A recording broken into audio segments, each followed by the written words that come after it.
You're listening to A Neighbor's Choice Radio, and I am your host, David Gornoski. And if you want to be a part of the discussion on the most electrifying show in media, then you've got to tune in to News Radio 102.5 WFLA here every Thursday at 8 o'clock, because we are about getting things done. We are past the old, outdated ideas where we just say, please, daddy government, mommy government, please tell us what to think. We're done with that, folks. And so if you want to be a part of the revolution that we're about here on A Neighbor's Choice, you can call in at 407-916-5400.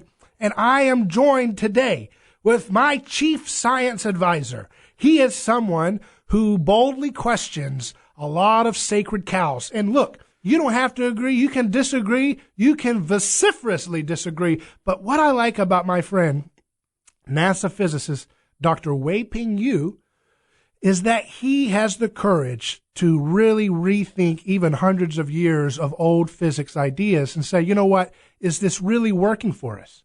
You know, we haven't had real innovation in technology in the world of, you know, energy and transportation and medicine. It's been decades. It feels like we're stuck in a dark age.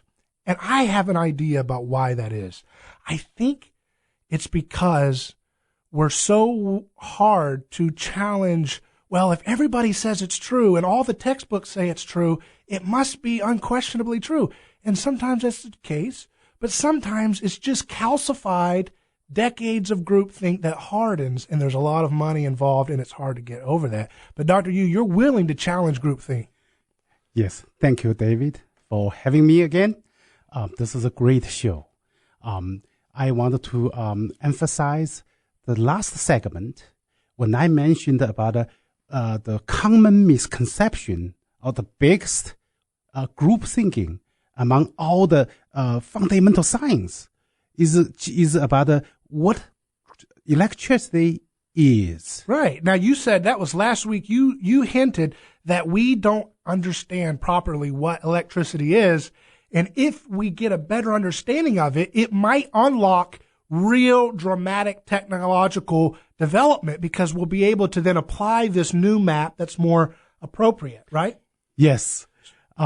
So by understanding why electricity still, after over 100 years since Ohm's law, and we still believe electricity is a flow of particle, that's electrons, negative charged particle, flow in the conducting material. So actual particles are flowing through a circuit, right? Solid wire, a closed circuit. That's what we believe. That's what. Now, but if that's the case, now if I put a light bulb in a microwave, right, and I turn it on, I see it light up. What is going on? If that's a closed circuit that electricity goes through, why is it able to light up the light bulb? That's a question raised by many audiences if you search online.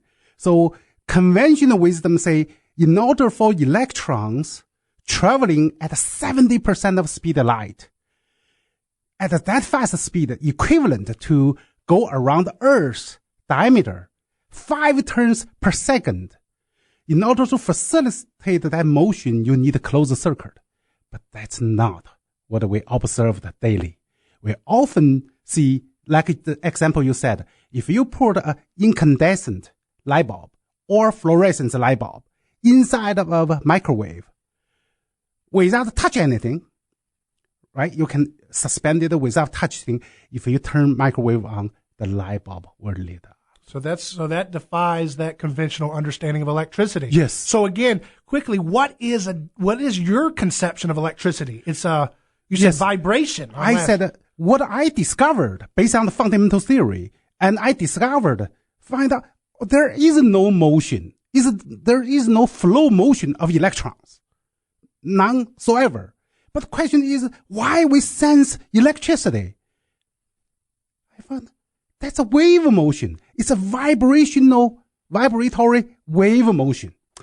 And there is one audience, one viewer or listeners of you from last segment raised a fantastic question. I believe it sends to you, right? It says, Dave, sorry, electricity is a flow of electron. Right. Because we counted. Remember that? We counted the electrons. That's right. Did they count the electrons? We're speaking, by the way, with Dr. Wei-Ping Yu, who's a theoretical physicist who is rethinking some of the foundational ideas of physics that have really not served us well. That's right. So is it true that we have been able to count electrons in current physics? We do have a count. So let me see. We define Coulomb. Coulomb's the charge of electron, right?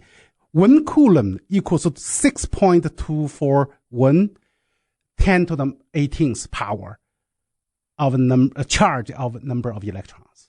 And also, we also defined the ampere called a flow of electron. So 1 amp equivalent to 6.241 10 to the 18th power of electrons per second.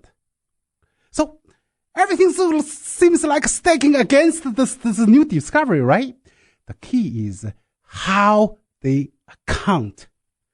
Electron is the smallest particle based on quantum mechanics in the world. So no one ever see them, and no one will ever see them, because the size of an electron is 10 to the minus 18th power, which means a billions of billions of size of a meter. Let me see. In order for us to see electron, we need, say, right now we need to use light wave. The visible light wave, the shortest wavelength equivalent to 10,000 diameter of atom, of hydrogen atom, basically is a proton. So in order to see electron, which is 1 billion times smaller than atom, you need a wavelength have to smaller than electron in order to see them. So that means there is no such wave can be smaller than electron unless, based on the generated particle motion, unless you have a super high energy, vibrate the electron itself. Okay, so that first point, electron, nobody see it, and then nobody will see it based on the current technology. So you cannot count. Number 2 is the velocity. Electricity traveling at 70% of speed of light, 5 turns around Earth per second. So you cannot count them. So what they do, they base on the electrical signals from the electroscope, the signals, and based on the wave motion, you will see peak and valley motion. When you count that wave, that basically is a cycle motion of its vibration of electron. So you're saying that electricity is not a flow of particles, it's a vibration. Now we need to get to the so what, because a lot of people here are saying, I don't have physics. I'm definitely not a rocket scientist as you are, Dr. Yu. So let's bring it home to people. Let's give people an application. Yes. If your theory of electricity is correct, we just have a couple minutes here. Okay. Please summarize a few ideas for example, what is an invention or a discovery, some kind of technology breakthrough that we could develop if we use that map that electricity is vibration? So do you have just throw out something? Sure. Let me throw out the most popular one, I believe, solar panel. So right now, the problem with the solar panel is it only operates during sunlight, say 8 hours during the day. So what happens overnight? But once we understand electricity is wave motion, so that's how light interact with solar panel. When light come in, it's a vibratory electromagnetic wave. It's a vibration wave. So it created a vibration in the solar panel. So that vibration is electron vibration in the solar panel, vibrate with a light signal. So that's why you can create the electricity. So what happens in the night?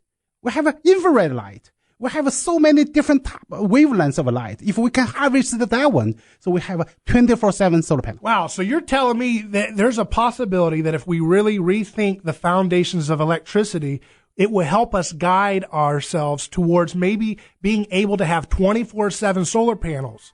That's Yes. incredible. That's a leapfrog, folks, from the current concept of what's possible with clean energy. So I appreciate Dr. Wei-Ping Yu. You have really blown my mind here, and I want to know more about how we can explore these new ideas if we just have the courage, folks, to rethink the sacred cows of groupthink. I'm David Gornoski. You've been listening to A Neighbor's Choice Radio. We'll see you next week, Thursday at 8 o'clock on News Radio 102.5 WFLA. Good night.